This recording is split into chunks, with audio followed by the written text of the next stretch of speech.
Video ನೋಡ್ತಿದ್ದೀರಾ, subscribe ಮಾಡ್ತಿಲ್ಲ, subscribe ಮಾಡಿ. ಇನ್ನಷ್ಟು ವಿಡಿಯೋಗಳನ್ನು ಹಾಕೋದಕ್ಕೆ ನನಗೆ ಮೋಟಿವೇಶನ್ ಸಿಗುತ್ತೆ. ಹರಿ ಓಂ. ಪಠ್ಯ: ಕಡಿಮೆ ಬಂಡವಾಳದ 10 ರೀಟೇಲ್ ಬಿಸ್ನೆಸ್ಗಳು, ಅಂದರೆ retail business with low capital. ಲೇಖಕರು ಸಿದ್ದು ತೋರವಟ್. ನಮ್ಮಲ್ಲಿ ಬೇರೆ ಯಾರಾದರೂ ಕೆಲಸ ಕೊಡಲಿ, ನಾವು ಕೆಲಸ ಮಾಡ್ತೀವಿ ಅನ್ನೋ ಒಂದು ಮನೋಭಾವನೆ ಹೆಚ್ಚಾಗಿರುತ್ತೆ. ನಾವೇ ಏನಾದರೂ ಒಂದು ಬಿಸ್ನೆಸ್ ಮಾಡೋಣ ಅನ್ನುವ ಒಂದು ಭಾವನೆ ಸ್ವಲ್ಪ ಕಮ್ಮಿನೇ ಇರುತ್ತೆ. ಅಂದರೆ ಒಂದು ಚಿಕ್ಕ ಚಿಲ್ಲರೆ ವ್ಯಾಪಾರವನ್ನು ಪ್ರಾರಂಭಿಸಿ ನಮ್ಮ ಜೀವನದ ಮಟ್ಟವನ್ನು ಸುಧಾರಿಸ್ಕೊಳ್ಬಹುದು. ಅಂದರೆ ಬೇರೆ ಯಾರಿಗೂ ಲಕ್ಷ ಲಕ್ಷ ಸಂಬಳ ಸಿಗ್ತಿದೆ ಅಂತ ನಾವು ಆಸೆಪಟ್ಟು ಜೀವನವನ್ನು ಹಾಳು ಮಾಡ್ಕೊಳ್ಳೋದಕ್ಕಿಂತ ಈ ರೀತಿಯ ಚಿಲ್ಲರೆ ವ್ಯಾಪಾರವನ್ನು ಪ್ರಾರಂಭ ಮಾಡಿ ನಮ್ಮ ಜೀವನದ ಮಟ್ಟವನ್ನು ಸುಧಾರಿಸ್ಕೊಳ್ಬಹುದು. ಇಂಥ ಚಿಲ್ಲರೆ ವ್ಯಾಪಾರದ ಸಕ್ಸಸ್ಸಿನ ಗುಟ್ಟು ಉತ್ಪನ್ನಗಳ ಗುಣಮಟ್ಟ, ವ್ಯಾಪಾರದ ಸ್ಥಳ ಮತ್ತು ಗ್ರಾಹಕರಿಗೆ ಬೇಕಾದಂಥ ಅಗತ್ಯವಾದಂಥ ವಸ್ತುಗಳನ್ನು ಅಂಗಡಿಯಲ್ಲಿ ಇಟ್ಕೊಳ್ಳೋದು. ಈ ವ್ಯಾಪಾರಕ್ಕೆ ದೊಡ್ಡ ಬಂಡವಾಳವೇನೂ ಬೇಕಾಗಿಲ್ಲ. ಪುಟ್ಟದಾಗಿ ಮನೆಯಿಂದಲೇ ಸಹ ಚಿಲ್ಲರೆ ವ್ಯಾಪಾರವನ್ನು ಪ್ರಾರಂಭ ಮಾಡ್ಬೋದು. ಹಾಗಾಗಿ ಇಲ್ಲಿ ಸುಮಾರು 10 ಚಿಲ್ಲರೆ ವ್ಯಾಪಾರಗಳ ಬಗ್ಗೆ ಮಾಹಿತಿಯನ್ನು ನೀಡಿದ್ದಾರೆ.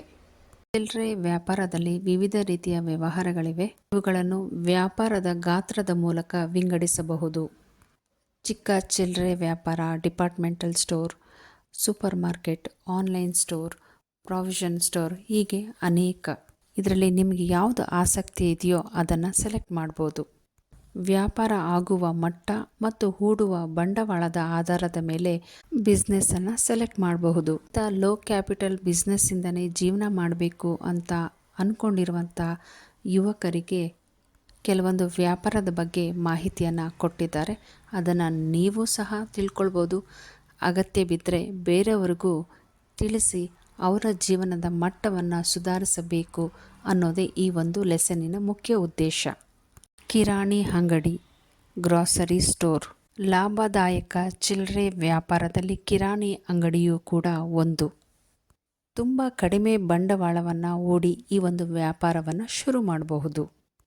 ಇಂಥ ಅಂಗಡಿಯನ್ನು ಹೆಚ್ಚು ಮನೆಗಳಿರುವಂಥ ಜಾಗದಲ್ಲಿ ಇಟ್ಟರೆ ವ್ಯಾಪಾರ ಚೆನ್ನಾಗಾಗುತ್ತೆ. ಯಾಕೆಂದರೆ ಪ್ರತಿನಿತ್ಯ ಮನೆಯಲ್ಲಿ ಎಲ್ಲರಿಗೂ ಬೇಕಾಗುವಂಥ ದವಸ ಧಾನ್ಯಗಳನ್ನು, ಅಗತ್ಯ ವಸ್ತುಗಳನ್ನು ಬೈ ಮಾಡಲು ಈ ಅಂಗಡಿಗೆ ಬರಲೇಬೇಕಾಗತ್ತೆ. ಹಾಗಾಗಿ ಈ ಬಿಸ್ನೆಸ್ಸನ್ನು ವಸತಿ ವಠಾರದಲ್ಲಿ ಇಡಬೇಕು ಅಂತ ಹೇಳ್ತಾ ಇದ್ದಾರೆ. ಮನೆಗಳಲ್ಲಿ ಪ್ರತಿನಿತ್ಯ ಬೇಕಾಗಿರುವಂಥ ವಸ್ತುಗಳನ್ನು ಖರೀದಿ ಮಾಡಲು ಪ್ರತಿಯೊಬ್ಬರೂ ಇಚ್ಛೆ ಪಡ್ತಾರೆ. ಹಾಗಾಗಿ ಇಂಥ ಒಂದು ಸ್ಟೋರನ್ನು ಓಪನ್ ಮಾಡೋದಕ್ಕೆ ಯಾವುದೇ ರೀತಿಯಾದ ಸ್ಪೆಷಲ್ ಸ್ಕಿಲ್ಲಿನ ಅವಶ್ಯಕತೆ ಇರೋದಿಲ್ಲ. ಇದೊಂದು ಸರಳವಾದ ವ್ಯಾಪಾರವಾಗಿದೆ ಮತ್ತು ಯಾವತ್ತೂ ಮುಗಿದು ಹೋಗದ ಒಂದು ವ್ಯಾಪಾರವಾಗಿದೆ. ಆಲ್ ಜನರೇಷನ್ಸ್ ಅಂದರೆ ಎಲ್ಲ ತಲೆಮಾರಿನವರು ಈ ಒಂದು ವ್ಯಾಪಾರದಲ್ಲಿ ಮುಳುಗಿ ಎದ್ದವರೇ ಆಗಿರ್ತಾರೆ. ಇಂಥ ಬಿಸ್ನೆಸ್ಸನ್ನು ಮಾಡ್ತಿರುವವರು ಸ್ಥಳೀಯ ಬೇಡಿಕೆಗೆ ಅನುಗುಣವಾಗಿ ಬಂಡವಾಳವನ್ನು ಹೂಡಿ ವ್ಯಾಪಾರ ವಹಿವಾಟುವನ್ನು ಮಾಡ್ತಾ ಇರ್ತಾರೆ. ಅಂದರೆ ಲೋಕಲ್ ಡಿಮ್ಯಾಂಡ್ಸಿಗೆ ತಕ್ಕಂತೆ ಬಿಸ್ನೆಸ್ಸನ್ನು ಮಾಡ್ತಾ ಇರ್ತಾರೆ. ಇಂಥ ವ್ಯಾಪಾರದಿಂದ ನೀವು ಒಳ್ಳೆಯ ಲಾಭವನ್ನು ಸಹ ಪಡಿಬೋದು. ಅಕಸ್ಮಾತ್ ನಿಮಗೆ ಇದರಲ್ಲಿ ಏನಾದರೂ ಡೌಟ್ಸ್ ಇದ್ದರೆ, ಅನುಮಾನ ಇದ್ದರೆ, ಕಿರಾಣಿ ಅಂಗಡಿಯಲ್ಲಿ ನೀವು ಕೆಲವು ದಿವಸ ಕೆಲಸಕ್ಕೆ ಇದ್ದರೆ ಸಾಕು, ನಿಮಗೆ ಅದಕ್ಕೆ ಬೇಕಾಗುವಂಥ ಅನುಭವ ಖಂಡಿತ ಸಿಗುತ್ತೆ ನೀವು ಓನಾಗಿ ವ್ಯಾಪಾರವನ್ನು ಮಾಡೋದಕ್ಕೆ. ಸೆಕೆಂಡ್ ಒನ್, ಬೇಕರಿ ಅಂಗಡಿ. ಇದು ಸಹ ತುಂಬ ಲಾಭದಾಯಕವಾದಂಥ ಚಿಲ್ಲರೆ ವ್ಯಾಪಾರವಾಗಿದೆ. ಇಲ್ಲಿ ಸಿಗೋ ತಿಂಡಿಗಳ ಬಗ್ಗೆ ನಮಗೆಲ್ಲರಿಗೂ ಗೊತ್ತೇ ಇದೆ. ಕೇಕ್, ಸ್ವೀಟ್ಸ್, ಖಾರ, ಪಪ್ಸ್, ಬ್ರೆಡ್, ಬಿಸ್ಕೆಟ್, ಹೀಗೆ ಅನೇಕ.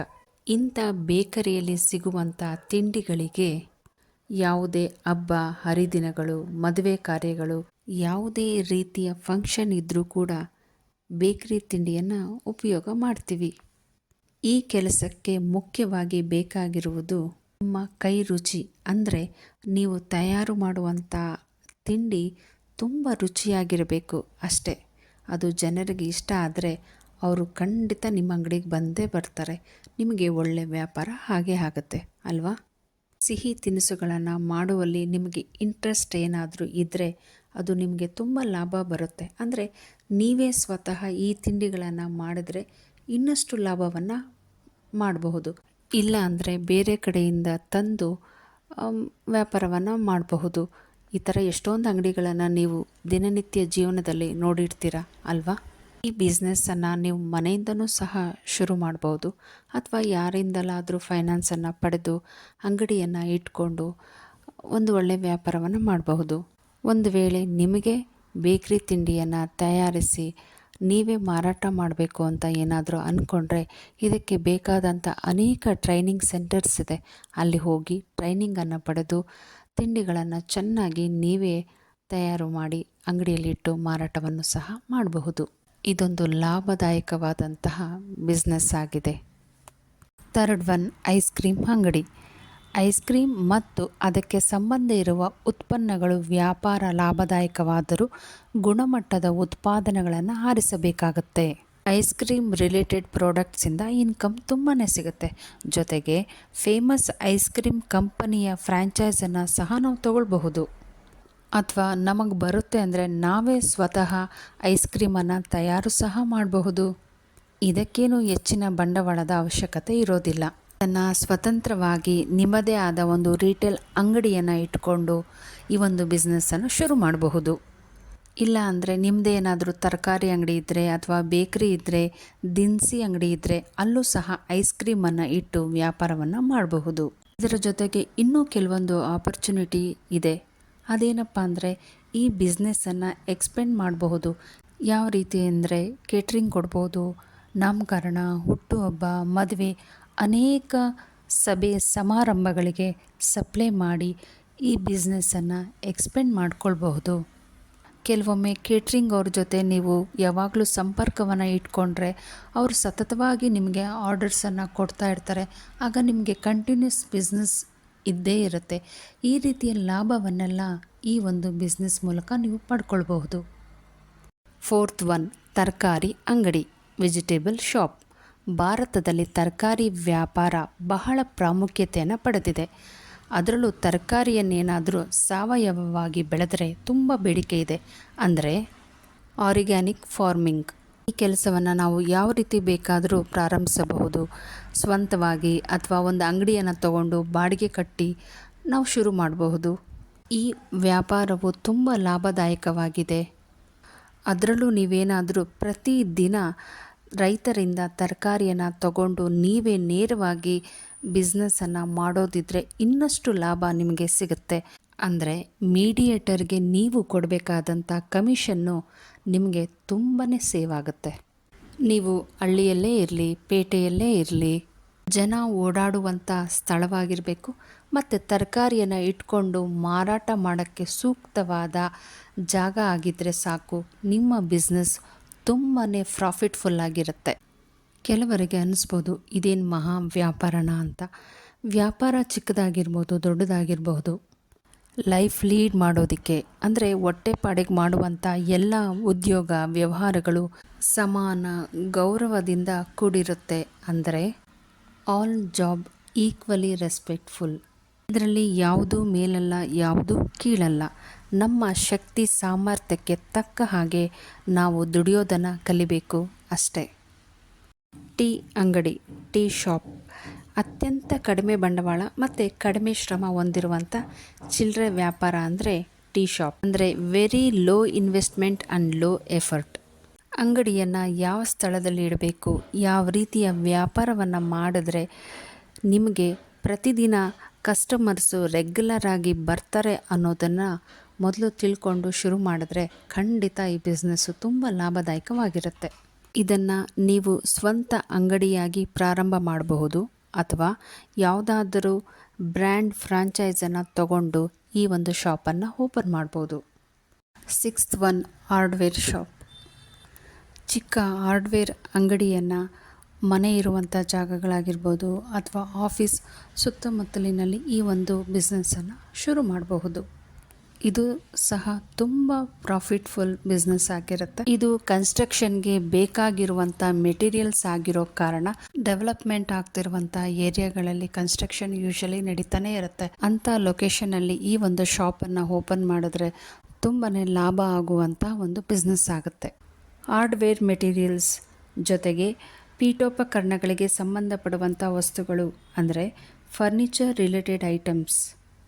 ಈ ರೀತಿ ಸಂಬಂಧಪಡುವಂಥ ವಸ್ತುಗಳನ್ನು ನಾವಿಡಬಹುದು. ಇದಕ್ಕೆ ಮಧ್ಯಮ ಬಂಡವಾಳ ಹೂಡಿಕೆ ಸಾಕಾಗತ್ತೆ. ಅಂದರೆ medium capital investment is sufficient for this ಅಂತ ನಾವು ಹೇಳ್ಬೋದು. ತರಕಾರಿ ಅಂಗಡಿ ಆಗಿರ್ಬೋದು ಅಥವಾ ತಿಂಡಿ ಅಂಗಡಿ ಥರ ಬೇಗ ಕೊಳ್ತೋಗುತ್ತೆ ಅನ್ನೋ ಯಾವ ಅರ್ಜೆನ್ಸಿನೂ ಇರಲ್ಲ. ಈ ಒಂದು ಮೆಟೀರಿಯಲ್ಸನ್ನು ನಾವು ಎಷ್ಟು ದಿನ ಬೇಕಾದರೂ ಇಟ್ಕೊಂಡು ಸೇಲನ್ನು ಮಾಡಬಹುದು. ಅದೊಂದು ಪ್ಲಸ್ ಪಾಯಿಂಟು ಈ ಒಂದು ವ್ಯಾಪಾರದಲ್ಲಿ ನಮಗೆ ಸಿಗುತ್ತೆ. ಬಣ್ಣ, ಕಬ್ಬಿಣ, ಹಗ್ಗ, ಬೀಗ, ಪ್ಲಾಸ್ಟಿಕ್ ಪೈಪ್ಗಳು, ಜೊತೆಗೆ ಪ್ಲಂಬಿಂಗ್ ಮೆಟೀರಿಯಲ್ಸ್, ಇನ್ನು ಅನೇಕ ವಸ್ತುಗಳನ್ನು ಇಡಬಹುದು. ಅಂದರೆ paint, iron, rope, locks, plastic pipes etcetera. ಈ ಬಿಸ್ನೆಸ್ಗೆ ಬೇಕಾದಂಥ ಬಂಡವಾಳವನ್ನು ನೀವು ವ್ಯಾಪಾರ ಯಾವ ರೀತಿ ಆಗ್ತಾ ಇದೆ ಅನ್ನೋ ಒಂದು ಲೆಕ್ಕಾಚಾರವನ್ನು ಹಾಕಿ ಅದಕ್ಕೆ ತಕ್ಕಂತೆ ಇನ್ವೆಸ್ಟನ್ನು ಮಾಡ್ತಾ ಹೋಗ್ಬೋದು. ತುಂಬ ಇಂಪಾರ್ಟೆಂಟ್ ಪಾಯಿಂಟ್ ಅಂದರೆ ಯಾವ ಸ್ಥಳವನ್ನು ಆಯ್ಕೆ ಮಾಡಿಕೊಳ್ಬೇಕು, ಎಲ್ಲಿ ಈ ಅಂಗಡಿಯನ್ನು ಇಡಬೇಕು, ಎಷ್ಟು ಬಂಡವಾಳವನ್ನು ಹೂಡಬೇಕು ಅಂತ ಸ್ವಲ್ಪ ಗಮನವಿಟ್ಟು ಈ ಒಂದು ವ್ಯಾಪಾರವನ್ನು ಶುರು ಮಾಡಬಹುದು. 7th ಒನ್, ವಾಹನದ ಬಿಡಿ ಭಾಗಗಳ ಅಂಗಡಿ, ಆಟೋ ಸ್ಪೇರ್ ಪಾರ್ಟ್ಸ್. ವಾಹನದ ಬಿಡಿ ಭಾಗಗಳ ವ್ಯಾಪಾರವು ಸದಾ ಲಾಭದಾಯಕವಾಗಿರುತ್ತೆ. ಯಾಕೆಂದರೆ ಇತ್ತೀಚಿನ ದಿನಗಳಲ್ಲಿ ವಾಹನಗಳ ಸಂದಣಿ ಹೆಚ್ಚಾಗ್ತಿದೆ. ಹಾಗಾಗಿ ವಾಹನದ ಬಿಡಿ ಭಾಗಗಳ ಬೇಡಿಕೆ ಸಹ ಹೆಚ್ಚಾಗಿದೆ. ಈ ಒಂದು ವ್ಯಾಪಾರ ನಿಧಾನಕ್ಕೆ ಕುದುರುವಾಗ ತಾಳ್ಮೆ ಅಗತ್ಯ ಇರುತ್ತೆ. ಕಸ್ಟಮರ್ಗೆ ಇಂಥ ಕಡೆ ಅಂಗಡಿ ಇದೆ ಅಂತ ಮೊದಲು ಗೊತ್ತಾಗಬೇಕು. ಜೊತೆಗೆ ನಾವು ಯಾವಾಗಲೂ ಮಾರ್ಜಿನನ್ನು ಸ್ವಲ್ಪ ಕಮ್ಮಿ ಇಟ್ಟು ಕಸ್ಟಮರ್ನ ಅಟ್ರ್ಯಾಕ್ಟ್ ಮಾಡಿಕೊಳ್ಬೇಕು. ಇದು ಈ ಒಂದು ವ್ಯಾಪಾರದ ಒಂದು ಯಶಸ್ವಿನ ಗುಟ್ಟಾಗುತ್ತೆ. ನಿಮ್ಮ ಹಾಗೆ ಅನೇಕ ಜನ ಇಂಥ ಅಂಗಡಿಯನ್ನು ಒಂದೇ ಏರಿಯಾದಲ್ಲಿ ಇಟ್ಟಿರ್ತಾರೆ. ಗ್ರಾಹಕರು ದಡ್ಡರಲ್ಲ, ಅವರು ಎಲ್ಲ ಕಡೆ ವಿಚಾರಿಸ್ಕೊಂಡು ನಂತರ ನಿಮ್ಮ ಅಂಗಡಿಗೆ ಬರ್ತಾರೆ. ಇಲ್ಲೂ ಸಹ ರೇಟ್ ಜಾಸ್ತಿ ಅಂತ ಅವ್ರಿಗೆ ಅನ್ನಿಸ್ತಾರೆ.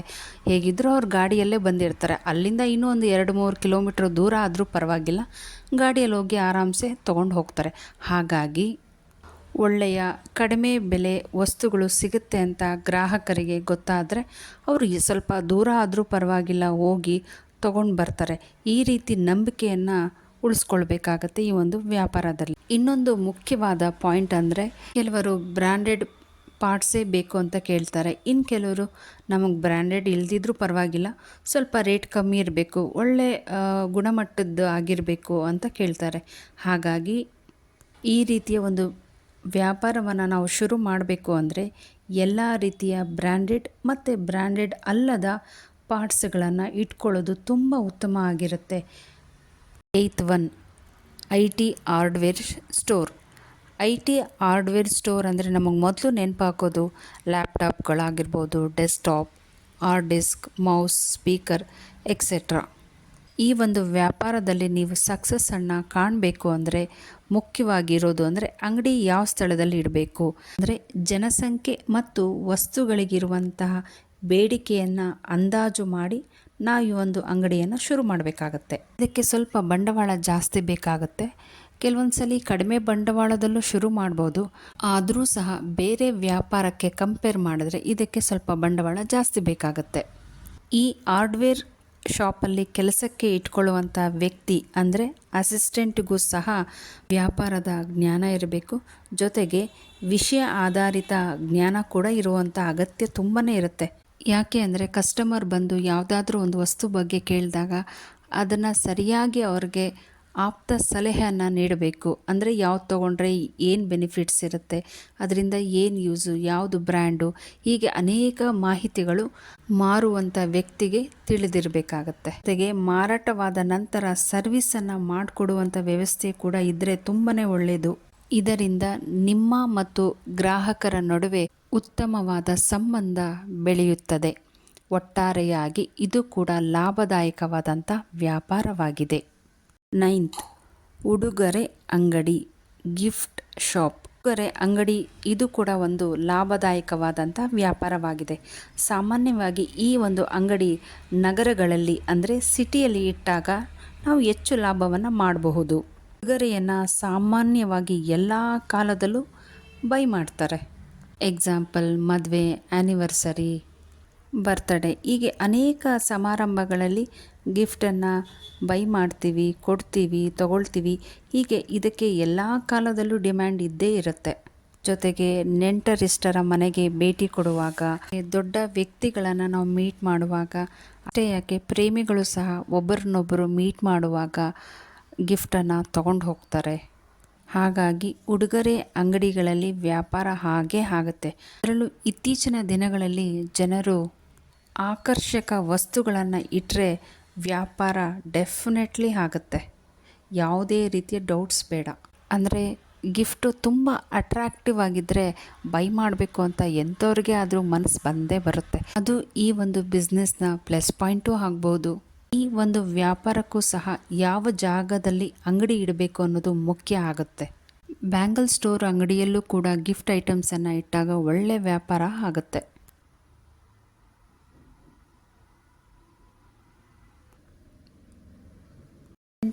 ಸ್ಟೇಷನರಿ ಅಂಗಡಿ.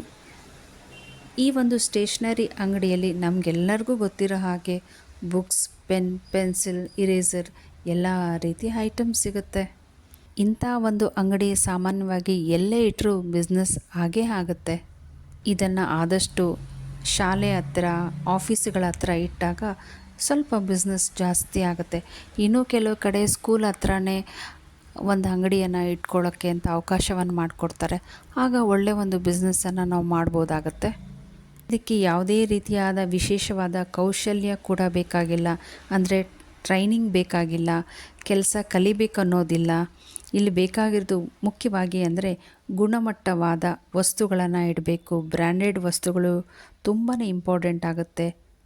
ಆಗ ನಾವು ಒಂದು ಒಳ್ಳೆಯ ಬಿಸ್ನೆಸ್ಸನ್ನು ಮಾಡಬಹುದು.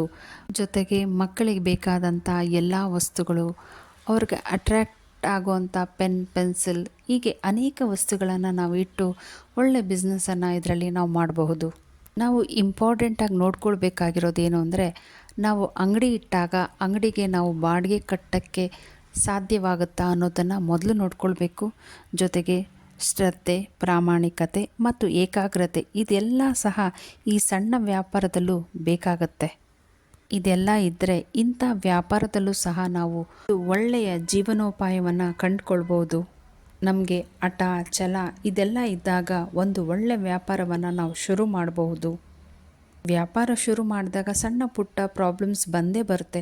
ಅದನ್ನೆಲ್ಲವನ್ನು ನಾವು ತಾಳ್ಮೆದಿಂದ ಏನೇ ಕಷ್ಟ ಬಂದರೂ ಅದನ್ನೆಲ್ಲ ಸಹಿಸ್ಕೊಂಡು ವ್ಯಾಪಾರದಲ್ಲಿ ಮುಂದೆ ಹೋಗಬೇಕಾಗತ್ತೆ. ಆಗ ಖಂಡಿತ ನಮಗೆ ಯಶಸ್ಸು ಸಿಕ್ಕೇ ಸಿಗುತ್ತೆ.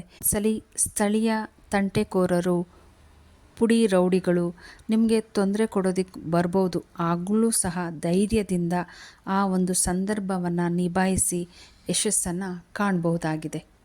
Thank you. ಕೃಷ್ಣಾರ್ಪಣಮಸ್ತು.